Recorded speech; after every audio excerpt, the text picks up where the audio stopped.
검언유착 의혹 사건이 이제 폭행 사건으로 번졌습니다. 한동훈 검사장과 수사를 맡은 정진웅 부장검사가 압수수색 과정에서 몸싸움을 벌인 겁니다. 물론 이 두 사람은 싸움이 아니라 서로의 잘못이라고 주장하고 있습니다. 먼저 신아람 기자입니다. 서울중앙지검 형사 1부는 오늘 오전 한동훈 검사장의 사무실이 있는 법무연수원 용인분원을 찾았습니다. 법원에서 발부받은 영장으로 한 검사장의 휴대전화 속 유심을 압수하기 위해서였습니다. 유심은 개인정보가 담겨 있는 일종의 보관소입니다.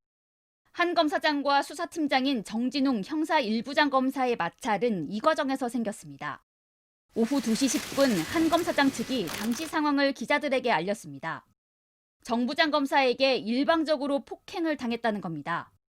한 검사장이 압수수색에 변호인을 참여시키겠다고 했고 연락하려고 정 부장 검사한테 휴대전화 사용을 허락받았는데 비밀번호를 풀려하자 정 부장 검사가 갑자기 한 검사장 몸 위로 올라타 소파 아래로 넘어지게 했다는 겁니다. 한 검사장은 정 부장 검사에게 압수수색 절차에서 물러날 걸 요구했지만 묵살당했고 오후 1시 반쯤 변호인이 도착해 항의한 뒤에야 돌아갔다고 주장했습니다. 한 검사장 측의 입장문이 나온 지 3분 만에 서울중앙지검은 반박했습니다. 오히려 한 검사장이 압수수색을 물리적으로 방해해 정 부장 검사가 넘어져 병원에서 진료받고 있다는 겁니다. 또 원래 한 검사장을 오전에 소환해 조사하며 이때 유심을 받아낼 예정이었는데 한 검사장이 소환에 응하지 않아 미리 받아둔 압수수색 영장을 집행할 수밖에 없었다고 설명했습니다. 정 부장 검사를 제외한 수사팀은 한 검사장의 유심을 압수해 오후 4시쯤 돌아갔습니다. 한 검사장은 정 부장 검사를 독직폭행죄로 서울고검에 고소하고 감찰을 요청했습니다. 정 부장 검사도 무고와 허위사실 적시로 인한 명예훼손 혐의로 고소할 예정입니다. JTBC 신아람입니다. 현직 검사장과 부장검사가 말 그대로 온몸으로 부딪힌 이유는 바로 휴대전화 때문입니다. 한동훈 검사장과 수사팀은 그동안 휴대전화 비밀번호 해제를 놓고 신경전을 벌여왔습니다. 오늘 아수라장 속에서 수사팀은 유심을 추가로 확보했습니다. 박진규 기자입니다. 지난달 16일 서울중앙지검 수사팀이 한동훈 검사장의 휴대전화를 압수한 이후 포렌식 분석은 뜨거운 쟁점이 됐습니다. 한 검사장 측에서 비밀번호를 알려주지 않고 있어서입니다. 제가 보고 받기로는 그 포렌식을 하려면 비번을 알아야 되는데 수사 협조를 전혀 하지 않고 있습니다. 한 검사장이 억울함을 주장하고 있으면서도 그걸 증명할 수도 있는 휴대전화 포렌식에는 협조하지 않고 있는 겁니다. 지난 24일 수사심의위원회에서 한 검사장에 대해 수사 중단, 불기소 권고를 내린 뒤에도 수사팀은 휴대전화 포렌식에 착수하지도 못했다는 점을 가장 먼저 거론하며 강하게 반발했습니다.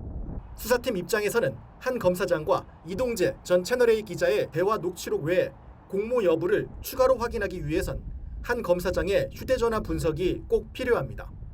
수사팀은 이동재 전 채널A 기자의 휴대전화와 노트북은 이미 검찰이 압수하기 전 초기화돼 증거 가치가 없다고도 했습니다. 한 검사장 측 변호인은 지난달 압수수색에서 수사팀이 유심은 빼고 휴대전화만 가져갔고 한 검사장은 남은 유심을 다른 휴대전화에 끼워 사용해왔는데 오늘 유심도 수사팀이 가져간 것이라고 설명했습니다. JTBC 박진규입니다. 이 논란에 대해 정진웅 부장검사가 조금 전에 입장문을 냈습니다. 바로 서울중앙지검으로 가보겠습니다. 조보경 기자가 나가 있습니다. 조 기자, 한동훈 검사장은 수사팀이 찍은 영상이 있다고 했는데요. 맞다면 영상을 공개하면 서로 주장이 다른 부분에 대해서 확인할 수 있는 거 아닌가요? 네, 한 검사장의 주장과 달리 서울중앙지검은 영상이 없다고 했습니다. 따라서 영상으로 확인하는 건 어려워 보입니다. 다만 목격자들이 좀 있어서 이들을 조사해보면 사실관계가 대략 파악될 것 같습니다. 정진웅 부장검사는 조금 전 입장문을 냈습니다. 폭행이 아니라 압수수색 방해를 받았다는 내용입니다. 휴대전화를 빼앗기지 않으려는 한 검사장에게 팔을 뻗는 과정에서 중심을 잃어 함께 쓰러졌다는 겁니다. 팔다리의 통증과 전신 근육 통증, 또 혈압 급상승으로 응급실에서 치료 중이라고 했습니다. 네. 한동훈 검사장은 변호인을 부르기 위해서 휴대전화로 전화를 하려 했다, 이렇게 주장하고 있는데요. 이 부분은 어떻게 된 겁니까? 네, 법에는 변호인이 참여할 수 있다고 돼 있습니다. 하지만 의무는 아닙니다. 피의자가 원하면 검사와 조율을 거쳐서 입회시킵니다. 피의자가 시간을 지연시키거나 증거를 인멸할 걸로 판단되면 검사는 변호인 없이 즉시 압수수색을 할 수 있습니다. 네. 검찰이 압수하려던 휴대전화 유심이 뭐길래 이런 일이 벌어진 겁니까? 많은 정보가 들어있는 건가요?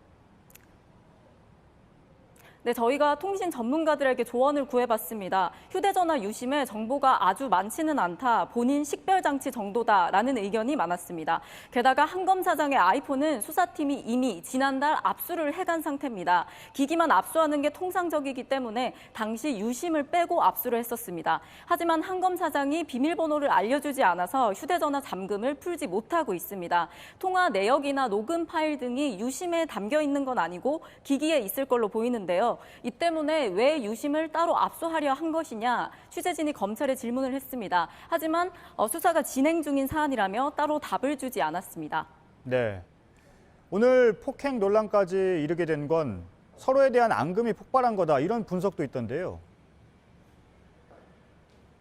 네, 맞습니다. 그동안 수사팀과 한 검사장은 극명하게 다른 입장을 내면서 부딪혀 왔는데 이게 폭발한 겁니다.